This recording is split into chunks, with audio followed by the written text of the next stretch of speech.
What is happening, YouTube?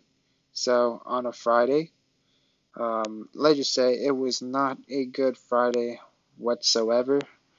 We faced against the Philadelphia 76ers, and we were doing so good in the first half, and we were once up by 20 points. And then the third quarter is just when everything just all of a sudden just fell apart.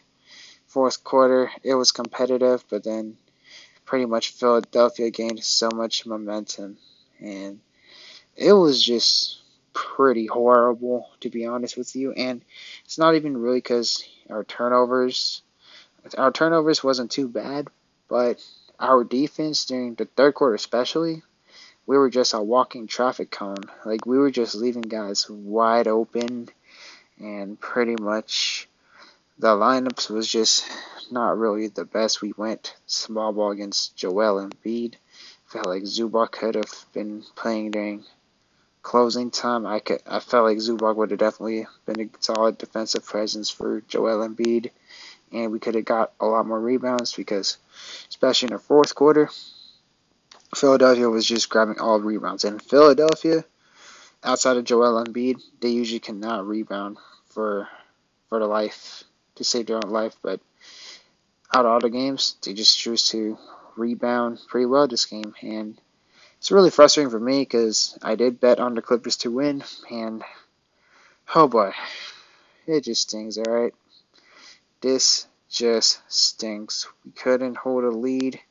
It was just a pure embarrassment, and I get it's just one game, but we gotta try to refrain from having games like this when we're up by so much and all of a sudden we just collapse.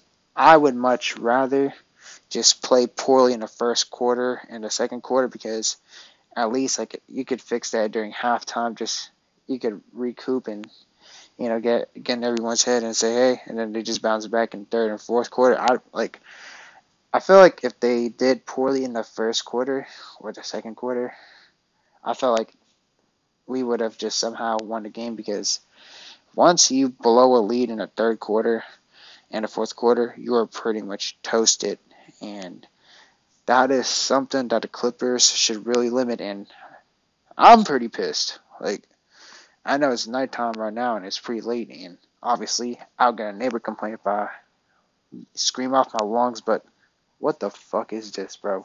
Like, let's just get into the stats right now. So, PJ Tucker, he pretty much didn't do anything, but he got more of a limited minutes this time.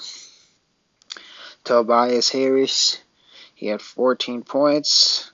Um, he got some baskets and he did hit during a crunch time. He hit like a three and two threes, and he got 8 rebounds, which is, man, they were literally grabbing boards in the fourth quarter, that is pretty bad. And Joel Embiid, he had a whopping 44 points and he got 7 rebounds. His assist is not too high, but if you actually watch the games, he did pass the rock pretty well. Like, he just went crazy, and he only went to the free throw like 7 times too. So, man, Embiid was a beast, but I felt like Zubac, he did held his own to a certain extent, and a lot of the missed shots, it was pretty much on Ivica Zubac. Zubac did his thing. James Harden, man, this guy had 21 assists. Are you kidding me? The Clippers allowed James Harden to get 21 assists. And probably just because we left guys wide open. Like the small ball, it comes to a lot of consequences, and it's hard to play. It's hard to play just have one guy just guard everybody, and you had to literally I don't know. It would cause a guy to be wide open. We had to double Joel Embiid, which was the right thing to do at this point because he was going crazy, but it would result into Embiid just passing off to a guy like DeAnthony Melton, and he would hit a three. And that's definitely not good whatsoever. And yep, and DeAnthony Melton, 5 for 10, 13 points. He did solid. He got 3 rebounds, 3 assists, and 3 steals. And George Niang, 11 points. Pretty much Embiid just murdered us. Shake Milton, he also pretty much, help rally the Sixers to come back. But I felt like Tyronn Lue, I don't like, man, his lineup decisions was just pretty questionable. He just pretty much allowed the comeback to happen. He definitely coached like Doc Rivers today, and that's not really acceptable whatsoever. Pretty, pretty bad. Now let's go to the Clippers. Kawhi Leonard, he had a really good masterclass, 28 points. He's definitely not to blame whatsoever. He did whatever he could, but Marcus Morris and Reggie Jackson, both of them, they sold the game. I'm not gonna just try to bash them and everything, but sometimes you gotta know it's not really their night, and you could have just try to limit their minutes.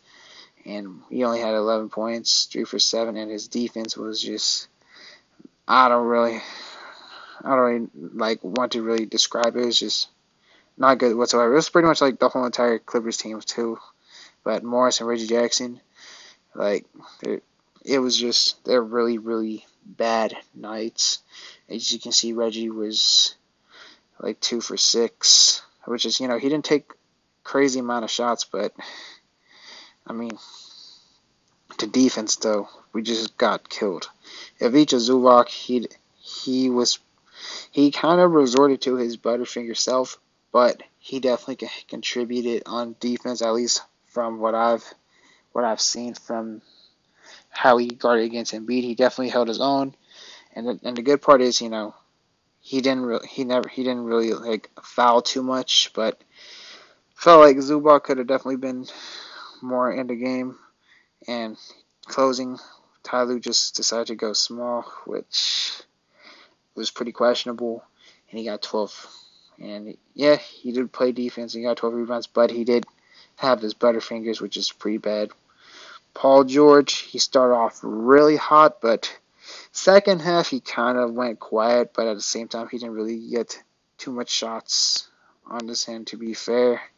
I felt like Clippers, they did hot threes a little bit too much in my opinion, but I guess that's just my opinion, but it was just pretty bad that we just, like, man, 20 points, bro, and it's against Glenn Rivers, one of the worst coach in the NBA. That is not really acceptable. Nick Batum, he was definitely one of the biggest positives during this game. He hit a lot of clutch shots. He definitely tried his best on defense. Batum occasionally did stop Embiid, but like of course Zubac would have been the much better guy, and Batum could have just simply guarded other guys. I could have just beefed up the defense. Norman Powell, he dropped 21 points, but I know a lot of people are going to kill Reggie and Morris, which is I don't blame them too much, but Norm, you were shooting like DeAndre Jordan from the free throw line. That was not even 50% from the free throw, that is actually pretty bad. I'm not gonna lie to you, but he definitely got a lot of baskets as well too. So I guess that kind of makes up for it. But man, the defense was just pretty awful. We were just like pretty much a traffic cone, and I don't know. We just kept leaving guys wide open. You got Harris wide open, Melton wide open. These things gotta try to stop. And Terrence Mann, he didn't get too much minutes, 13 points. He did decent. Loki could have given him a little more minutes, or even Rocco. I don't know why we're not really playing Rocco. This was more of a Rocco game rather than a Morris game. Like, if Morris slacks off on defense and his shot's not hitting, I felt like Rocco should share some of the minutes. But obviously, I'm not trying to bash Morris or bash Reggie, but this was just more of their off games, and felt like Tyronn Lue could have just evenly distributed for more of everybody than rather just trying to trust the same old people like every single day. But another guy that could have got more minutes is Luke Kennard. Luke Kennard, it was more of a Luke Kennard night than a Reggie Jackson night.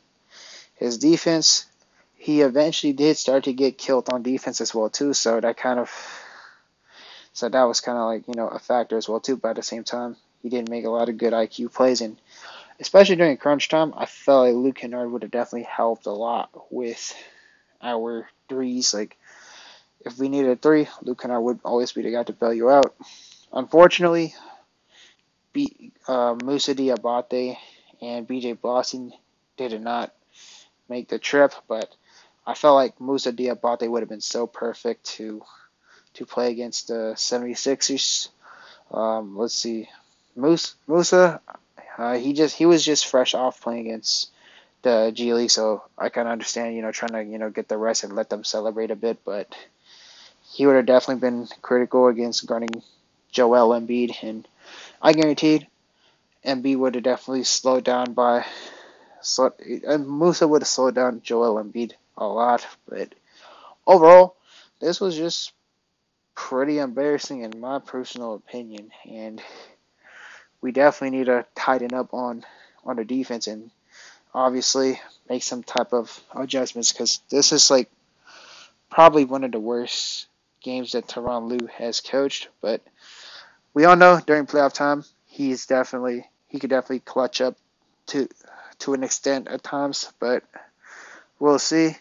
We better not lose to the Detroit Pistons on December 26th because this loss is just really, really bad. But anyways, let me know what you think about this game. Whoever did not watch the games, good job because you definitely dodged a bullet. And yeah, be sure to leave a like, comment, and subscribe. And I will definitely get with y'all during the comment sections. And as y'all know, peace. Oops.